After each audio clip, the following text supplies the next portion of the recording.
Hello guys, welcome back to hello engineer platform. जैसा कि आप लोग जानते हो कि मेरा आरसीसी का लेक्चर चल रहा है और हमने आरसीसी में short column analysis last class में कवर किया था। आज आप लोग हेडिंग देख के समझ गए होंगे कि आज हम एनालिसिस ऑफ लॉन्ग कॉलम्स लेके आए हैं। ओके, अगर कोई न्यू स्टूडेंट मेरा वीडियो को अभी देख पा रहे हैं तो उनसे रिक्वेस्ट है कि प्लीज़ जाकर पहले मेरा चैनल सब्सक्राइब कर लें, बेल आइकन दबा लें, ताकि मैं जो नेक्स्ट वीडियो डालूं तो आपका मोबाइल में नोटिफिकेशन जा सके और आप देख पाओ।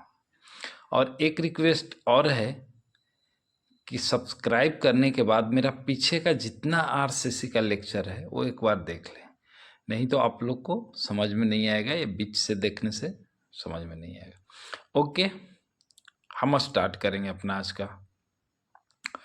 तो आज का अपना स्टार्ट करने से पहले मैं आप लोग को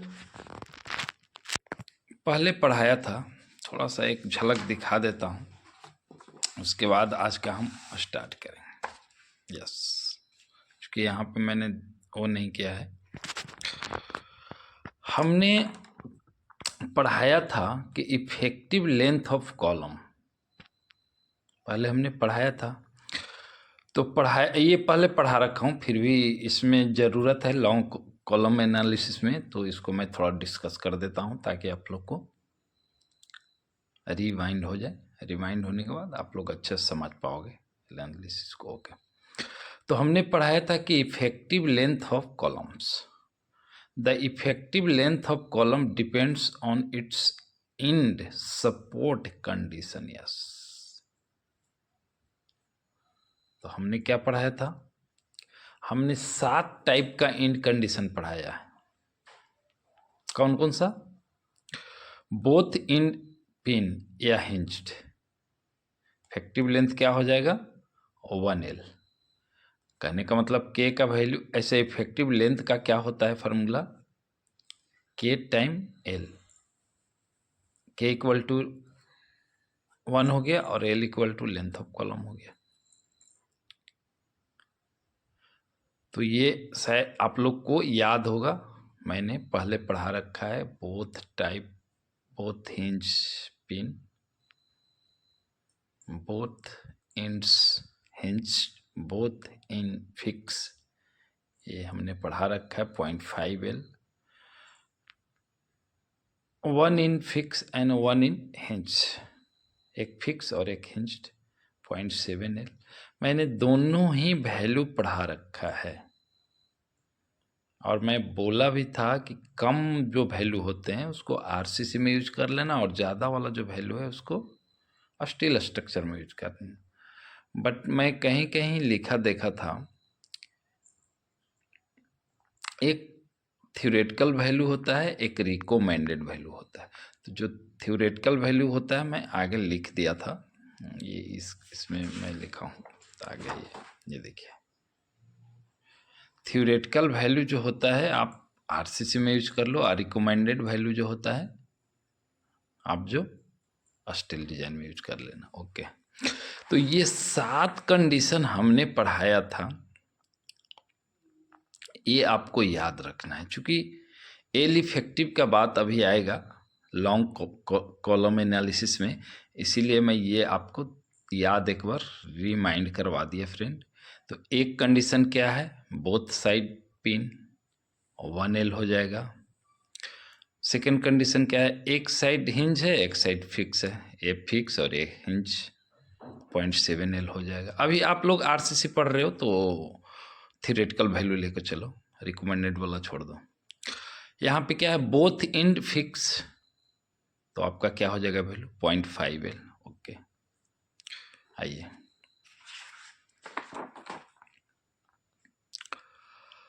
one in fix and 1 in free. Yes,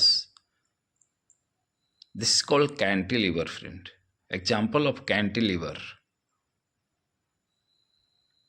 cantilever तो यही है ना, 1 in fix 1 in hinge cantilever.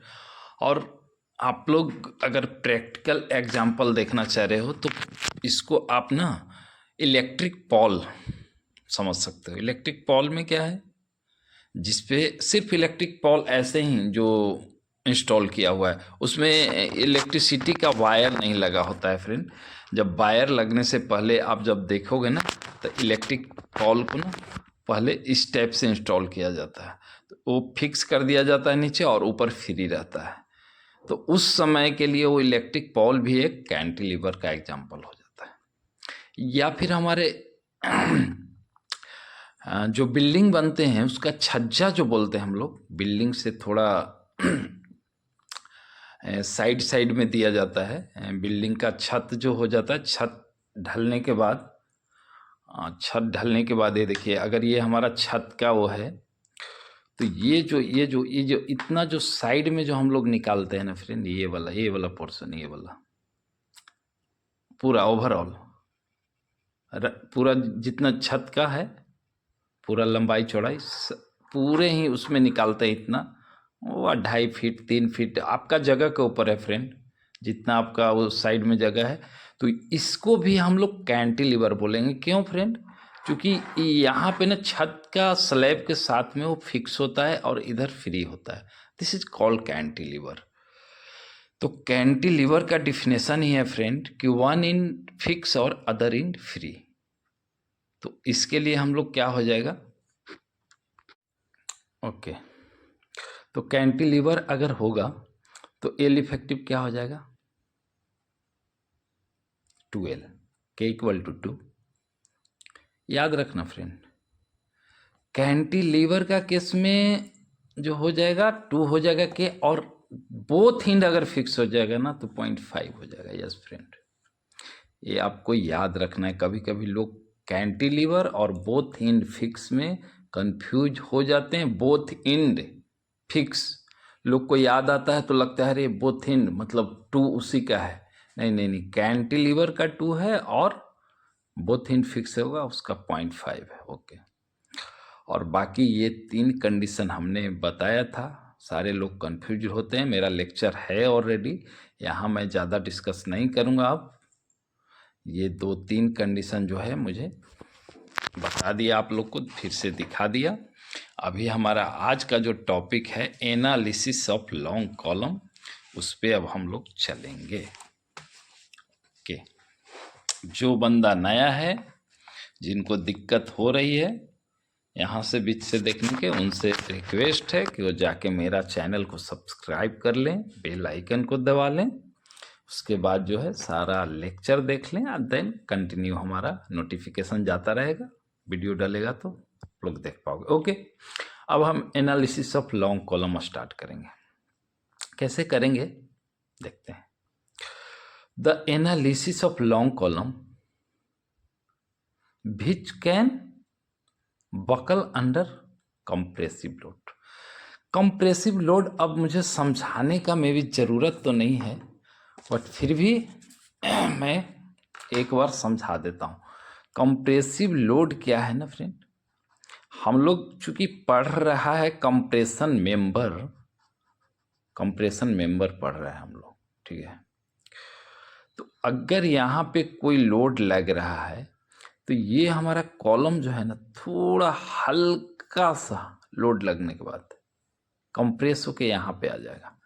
ये दिखेगा नहीं फ्रेंड, हम लोग का खुली आंखों से, नेक्ट आई से दिखेगा नहीं, बट ये लोड के कारण हल्का हमारा कॉलम जो है कंप्रेस होता है। कंप्रेस होता है मतलब स्प्रिंग के देखे होगा, जब लोड पड़ता है स्प्रिंग वो हो जाता है, जब लोड खत्म हो जाता है उस पर से तो फिर अपने पोजीशन पे चला, जस्ट लाइक अ स्प्रिंग फ्रेंड, इसको समझ सकते हैं। जब लोड इस पे पड़ता है तो कंप्रेस हो जाता है कॉलम, और उसके बाद लोड तो हटने का बात नहीं है कॉलम पर से, चूँकि डेड लोड होते हैं। हाँ, थोड़ा सा इफेक्ट आता है जब लाइव लोड, जब छत उत पे लोग ज़्यादा बढ़ते हैं, लाइव लोग होते हैं जो ह्यूमंस जो होते हैं, तो उन लोग आने से थोड़ा और ज़्यादा कंप्रेस हो जाएगा। चूँकि डेड लोड के कारण तो कंप्रेस था ही, और थोड़ा सा लाइव लोड आ गया तो ज़्यादा हो गया। अब लाइव लोड मान लिए किसी छत पे किसी छत, बड़ा सा छत है, उस पर कोई फंक्शन अचानक से आपने रख दिया, मान लिया स्कूल का छत है, कॉलेज का छत है, उस पर आपने फंक्शन रख दिए, अचानक से हमारा 400-500 लोग या 4-5 हज़ार लोग उस पर चला गया, तो कुछ तो इफेक्ट डालेगा। तो इफेक्ट अगर छत पे आएगा तो छत का लोड जाएगा कहाँ, हो जाएगा कॉलम पे, तो कॉलम हल्का जो है कंप्रेस होगा वहां पे, जस्ट लाइक अ स्प्रिंग।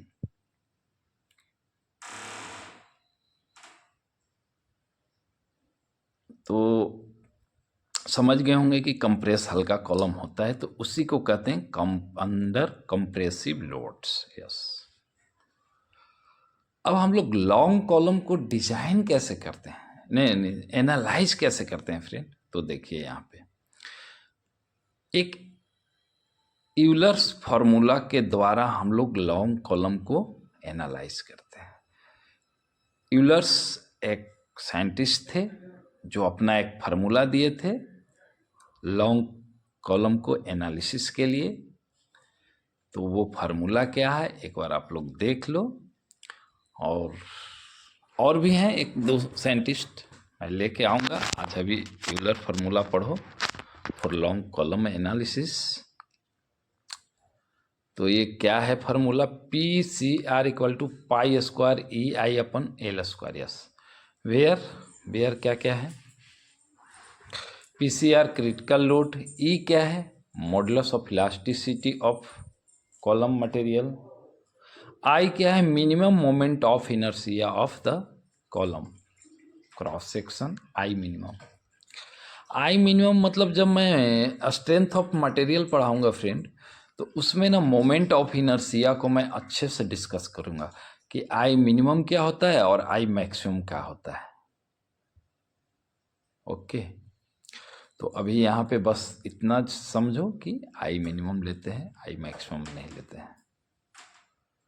और L क्या है effective length of the column. Yes, हमने अभी वही बात किया है, यहाँ पे L को ही हम इफेक्टिव लेंथ बोल दिया है, इसीलिए L स्क्वायर लिखा है। हालांकि ये इफेक्टिव लेंथ है फ्रेंड, इसको EF लिख सकते हैं, बट मैंने यहाँ पे इफेक्टिव लेंथ को ही L बोला है तो इफेक्टिव लेंथ बोल दिया, इसमें कन्फ्यूजन की कोई बातें नहीं है।